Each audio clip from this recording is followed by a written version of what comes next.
ರಾಜ್ಯದ 2 ವಿಧಾನಸಭಾ ಕ್ಷೇತ್ರಗಳಿಗೆ ಉಪಚುನಾವಣೆ ಘೋಷಣೆಯಾಗಿದೆ. 2 ಕ್ಷೇತ್ರಗಳು ಕೂಡ ಕಾಂಗ್ರೆಸ್ ಶಾಸಕರ ನಿಧನದಿಂದ ತೆರವಾಗಿರುವಂಥ ಕ್ಷೇತ್ರಗಳು.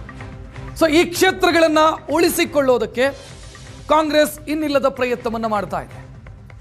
ಬಾಗಲಕೋಟೆಯನ್ನು ಗೆಲ್ಲಬೇಕು ಅನ್ನೋ ಕಾರಣಕ್ಕಾಗಿ ಕಾಂಗ್ರೆಸ್ ನಾಯಕರು ಪ್ರಯತ್ನವನ್ನು ಮುಂದುವರಿಸಿದ್ದಾರೆ. ಬಾಗಲಕೋಟೆ ಕ್ಷೇತ್ರದಲ್ಲಿರುವಂಥ ಲಿಂಗಾಯತ ಮತಗಳನ್ನು ಟಾರ್ಗೆಟ್ ಮಾಡಿದ್ದಾರೆ ಮುಖ್ಯಮಂತ್ರಿ ಸಿದ್ದರಾಮಯ್ಯ.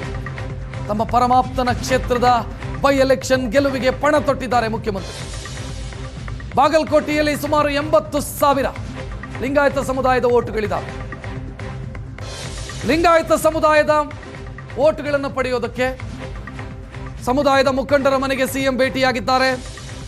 ಪ್ರಾಧಿಕಾರದ ಅಧ್ಯಕ್ಷ ಸ್ಥಾನವು ಲಿಂಗಾಯತ ಮುಖಂಡನ ಪಾಲಾಗಿದೆ. ಲಿಂಗಾಯತ ಸಮುದಾಯದ ಮುಖಂಡ ಪ್ರಕಾಶ್ ತಪಶೆಟ್ಟಿ ಇವರಿಗೆ ಪ್ರಾಧಿಕಾರದ ಅಧ್ಯಕ್ಷ ಸ್ಥಾನವನ್ನು ಕೊಡಲಾಗಿದೆ.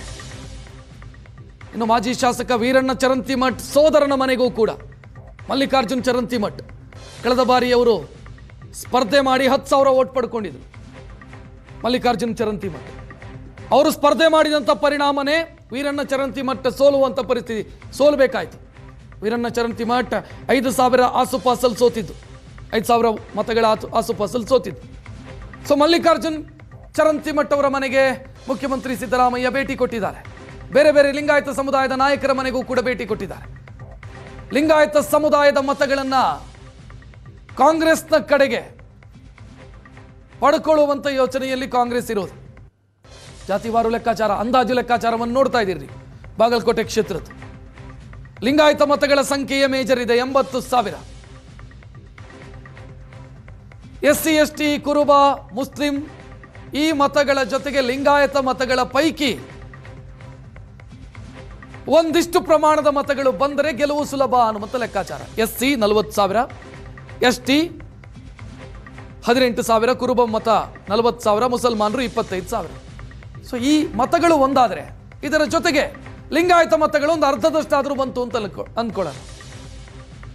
ಆಗ ಗೆಲುವು ಸುಲಭ ಅನ್ನುವಂಥ ಲೆಕ್ಕಾಚಾರವನ್ನು ಕಾಂಗ್ರೆಸ್ ನಾಯಕರು ಹಾಕೊಂಡಿದ್ರು. ಅದಕ್ಕಾಗಿ ಲಿಂಗಾಯತ ಸಮುದಾಯದ ಪ್ರಮುಖರ ಮನೆಗಳಿಗೆ ಭೇಟಿ ಕೊಡ್ತಾ ಇದ್ದಾರೆ ಮುಖ್ಯಮಂತ್ರಿ ಸಿದ್ದರಾಮಯ್ಯ. ಉಪಮುಖ್ಯಮಂತ್ರಿ ಮತ್ತು KPCC ಅಧ್ಯಕ್ಷ DK ಶಿವಕುಮಾರ್ ಅವರು ಕೂಡ ಈ ಭೇಟಿಯ ಸಂದರ್ಭದಲ್ಲಿ ಇದ್ರು ಅನ್ನೋದು ಗಮನಿಸಬೇಕು ನೀವು.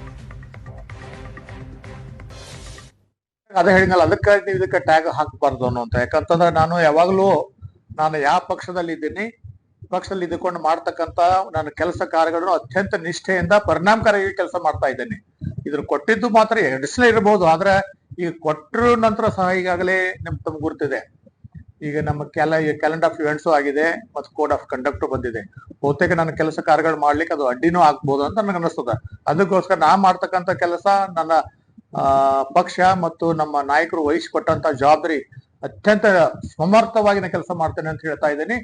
ಅದಕ್ಕೆ ಟ್ಯಾಗ್ ಹಾಕ್ಬೇಡ್ರಿ ಅನ್ನುವಂತ ವಿನಂತಿ. ಆದ್ರೆ ನಾನು ಅದು ಕೊಟ್ಟರು ಅಷ್ಟೇ, ಕೊಡದೇ ಇದ್ರು ಅಷ್ಟೇ ನಾ ಮಾಡ್ತಾ ಇದ್ದೆ.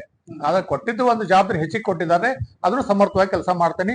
ಯಾಕಂದ್ರೆ ತಮಗೆಲ್ಲ ಗುರ್ತಿದೆ, BTದಲ್ಲಿ ಕೆಲಸ ಆಗ್ಬೇಕಾದಂತದ್ದು. ತಾವು ದಿನನಿತ್ಯ ನಿಮ್ಮ ಮಾಧ್ಯಮದಲ್ಲಿ ನೋಡ್ತಾ ಇದ್ದೀನಿ, ಪೇಪರ್ ಅಲ್ಲಿ ನೋಡ್ತಾ ಇದ್ದೀನಿ. ಅನೇಕ ಅಲ್ಲಿ ಸಮಸ್ಯೆಗಳು ಇದಾವೆ, ನಿವೇಶಗಳ ಸಮಸ್ಯೆ ಇದಾವೆ, ನಿವೇಶಗಳ ಹಂಚಿಕೆ ಸಮಸ್ಯೆಗಳಿದಾವೆ, ಅಂದ್ರೆ ಈ ಖಾತೆ ಸಮಸ್ಯೆಗಳಿದಾವೆ. ಎಲ್ಲ ನಾನು ಹೋಗಿ ಪರಿಶೀಲನೆ ಮಾಡಿ ಸಮರ್ಥವಾಗಿ ಜನರ ನಿರೀಕ್ಷೆ ತಕ್ಕ ಮಟ್ಟಿಗೆ ನಾ ಕೆಲಸ ಮಾಡಿ ಅವರಿಗೆ ಪ್ರೀತಿ ಗಳಿಸ್ಕೊಂಡು